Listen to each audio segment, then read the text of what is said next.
votes for me is going to be voting for me. They're not going to be, as bad as Blumenthal is, it's not going to be a vote against him. It's going to be a vote for me. Because if I'm in there, I'm there to really change Washington. And the minute I get there, everyone's going to know I'm there. Because it's not, I'm not going to act like all the other senators. I'm not there to make friends with these guys. I'm there to hold them accountable for what they've done. And to try to convince them, to appeal to their sense of right or patriotism or their, where they want for their place in history, to stand up now and do the right thing. And forget about the polls, forget about what's popular, do what's right? Do what's right for the long term of the country. Not what's a quick fix so we can get reelected again. To actually tackle the problems that face this country. And a lot of the problems, a lot of the real problems that we have in healthcare and education, those problems can be solved without spending a nickel. All those problems are because of government interference. If government simply got out of the way, healthcare costs would collapse. College tuitions would collapse. That would be great. That would help offset some of the other problems that we have if the government simply let markets function and bring prices down. But of course, when you do that, you're going to upset the teachers' unions, or you're going to upset the universities that are giving all these their donations, or you're going to upset the insurance industry. But our leaders have to be willing to suffer that. I don't care if I get reelected. I figure 6 years is plenty of time in Washington. And I think that the problems are so great that if I can't make a meaningful difference in 6 years, it's too late. I think we're finished. We can't go on for 6 more years. If we keep borrowing money at the rate we are for the next 6 years, we're done. The dollar will have no value. People thought it was bad in 2008 because they were worried about losing money in the stock market, or maybe their bank would fail and they would lose their deposit. That's nothing compared to the fact where your money loses all its value, where you have all your money, but you go to the store and you can't buy anything, or there's nothing there to buy because the shelves are bare, or you're having to wait in a line for 2 or 3 hours because there's shortages and the government has price controls because we have runaway inflation. That's what's coming unless we act, and we act soon. But, it's not a lost cause. The beautiful thing about capitalism and free markets is it works. If we can get the government out of the way, if we can repeal enough regulations, if we can get rid of enough government spending so that we can really lower taxes, we can unleash a new industrial revolution in this country. We can really produce. Look at Japan. Look at Germany. We leveled those countries in the Second World War. And they came back, right? We didn't lose a war. Right? We're almost in as bad shape, and we lost a lot of our factories because of what the government did. But we still have a decent infrastructure. We have a good communication system. We have hardworking people. We can do it if the government gets out of our way. Anyway, let me see if I have time to take a few questions. Yes. Hi, June Gold, Cleveland Drive. Thank you for that high-level overview of economics from a very narrowly construed viewpoint, that of an investment banker. But what I want to know, and I would venture to say that a lot of the people in this room are kind of on the same page. You're not going to get any argument from anybody here that the government can be intrusive and regulations can buy small business. And we all know that small business employs 60% of the workforce nationally. But what I really want to hear from you, what I really want to know, I don't want to hear the broker, regulator, the investment banker viewpoint. I would like for you to identify for me 2 or 3 things that are problematic to small business in Connecticut and what your solution would be. Small business, that includes the dry cleaners and the restaurants and, yes, the brokers, but everybody. Well, all small businesses face lots of regulation. When you want to start a business, you got to get permits, you got to get licenses. Specific. Yeah, but a lot of that is being imposed on the state level and the local level. And as a senator, I don't have any control over that.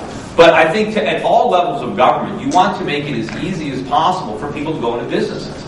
You don't want to make it difficult. You don't want to put all these hurdles in their way. And, so the easier it is for people to go into business, the more people will go into business. And, the easier you make it to hire people. And the easier you make it to fire people, the more likely, jobs will be created. Right now it's very difficult. Hiring people is a very expensive thing. And it's, it can turn into a legal nightmare. You could fire somebody, they sue you.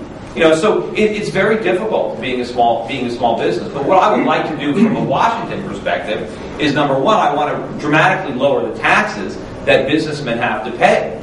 But we can't do that unless we cut the spending. See, government, we have to pay for the government that we have. And if we want to pay less, we need to shrink government, which is what I want to do. I want to abolish entire government departments and agencies. I want to send out a lot of pink slips to federal employees. We can't afford them. They need to do something productive. They just can't be there, gumming up the works. We need real people producing stuff, not a bunch of bureaucrats. And so we can cut back on these programs, cut back on the entitlement spending. Then we can lower taxes on everybody, which would include the owners of small business. And there's a lot of regulations that are out there on the federal level that can be repealed. One of the things I want to do, when I go to Washington, I don't want to write one new piece of legislation. All I want to do is repeal legislation that's there. And people have said, you don't have any experience writing legislation. That's right, and I'm not going to write it. And there isn't a single person in Washington that has any experience repealing legislation, so I'm just as experienced as anybody else. So that's what I want to do. I want to go in there and get rid of as many rules and regulations as I can across the board. And that'll make it a lot easier for people to start businesses or grow their businesses. Right now it's very difficult. And of course the other thing we need more savings. We need more capital in this country. We're not going to do that with the cheap money policy that we have right now. We need a monetary policy that encourages savings and discourages borrowing. And that means interest rates have to go up. And that means the government has to stop subsidizing student loans or mortgage loans or credit card debt. We can't encourage people to borrow money and spend it because we don't have any savings. We need people to take... I need to stop you. Can I just ask you a pointed question? Yeah. Because I was really looking for specifics. What would you do? Let me just make it easy. Would you support, for example, a national program that would allow small businesses to sell net operating losses to larger businesses to generate cash? To sell the tax losses to other businesses? NOLs, like New Jersey, an NOL transfer program. Would that have to do with changes to the Internal Revenue Code you're talking about? I mean, so you're saying if I have a tax loss as my business, I can turn around and sell that loss for 75 cents on the buck to a large. Well, they already have operating capital. Would you support it? I think I'd have to look at it. I mean, I think they already have. You already can buy tax losses, corporation tax losses. I mean, I don't. It's not something I've thought about. Whether or not you can sell your tax loss to another company. But I know that they do have. There are companies that are buying. If you've got a corporation, M&A transaction, you can't do it. No. But if you've got a corporation and something you can, But I mean, there could be a lot of abuses in something like that. I mean, just losing money and selling it. So I don't have a quick answer to that question. It's not something I've thought about. But in general, what I want to do for small businesses is free them up from all the oppressive rules, regulations, and taxes that they're paying right now. Because it is a problem. And look at all the legal bills. I mean, if we could have some meaningful tort reform so that you don't have to be afraid of being sued, or maybe if at least we had something like loser pay so that lawyers can't extort money out of small businesses with the threat of legal bills. Any other questions? Any other questions?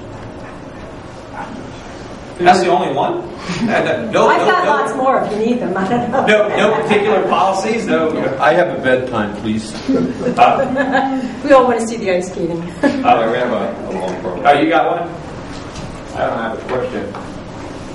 But one of the things we need in this country is term limitations down there. That would be part of the problem that we have now. They get in there, we can't get them out. Yeah, I would be very much. You can't get them. Yeah, I would be very much in favor. Vote on the hen house. You know what I mean? That's the problem. I would be very much in favor of term limits. I mean, the whole idea when the founding fathers created our republic was that we'd have a citizen legislature. The reason that House members run every 2 years is because the framers figured that every 2 years we'd get somebody new.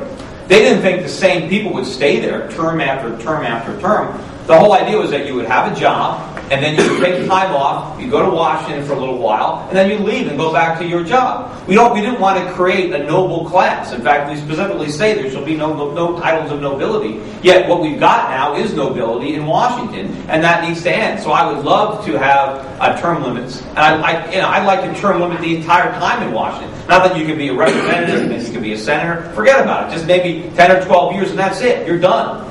Because we want to make sure that the people who are in Washington have to live with the rules that they write and have to pay the taxes that they impose on everybody else.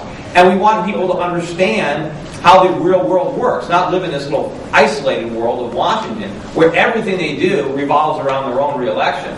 So, I don't plan on staying there for a long time personally. But I certainly would try to support any kind of rule or even an amendment to the Constitution that specifically limited the terms of our elected representatives.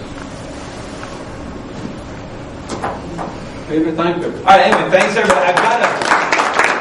I've got a website for my campaign. It's schiffforsenate.com if you want to go there and get any more information. Also, if you just happen to go to Google and put in Peter Schiff or YouTube Peter Schiff, there's all sorts of things. I've been writing on economic issues for years and years. There's hundreds and hundreds of television interviews and lectures that I've given. So I have opinions on pretty much all the issues, and they're all out there, and there's a good record of that. So you can spend some time researching me before you decide that you want to support me. Thank you.